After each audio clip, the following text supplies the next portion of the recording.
हज़रत ज़ुलेखा मिस्र की एक बेहद हसीन औरत थीं। उन्होंने एक रात ख्वाब में एक हसीन और रोशन चेहरे वाले शख्स को देखा और उनसे पूछा, तुम कौन हो? उस शख्स ने जवाब दिया, मैं अजीज़ मिस्र हूँ। ज़ुलेखा के दिल में उस ख्वाब की छवि बस गई और वह हर वक्त उसी के ख्यालों में रहने लगी। बड़े बड़े बादशाहों के शादी के पैगाम आए, लेकिन उन्होंने सबको ठुकरा दिया और ऐलान किया कि वह सिर्फ अजीज़ मिस्र से ही निकाह करेंगी। जब निकाह हुआ और उन्होंने अपने शौहर को देखा तो उन्हें एहसास हुआ कि यह वह शख्स नहीं है जिन्हें उन्होंने ख्वाब में देखा था। वक्त गुजरता गया और ज़ुलेखा को बार बार वही ख्वाब दिखता रहा।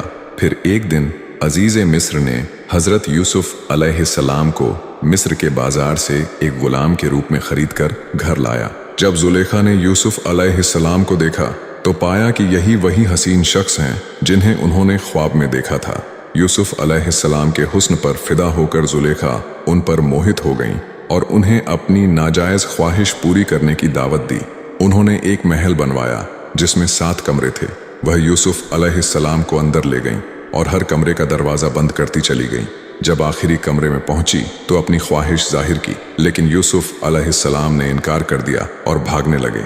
जैसे ही वह भागे, हर दरवाज़ा खुद ब खुद खुलता चला गया। ज़ुलेखा ने उन्हें रोकने की कोशिश की और पीछे से उनका कुर्ता पकड़ लिया, जिससे वह फट गया। जब अजीज़ मिस्र ने यह देखा तो ज़ुलेखा ने झूठा इल्ज़ाम लगा दिया कि यूसुफ ने उन पर बुरा इरादा किया था, लेकिन अल्लाह के हुक्म से एक नवजात बच्चे ने गवाही दी कि यूसुफ निर्दोष हैं, क्योंकि उनका कुर्ता पीछे से फटा था।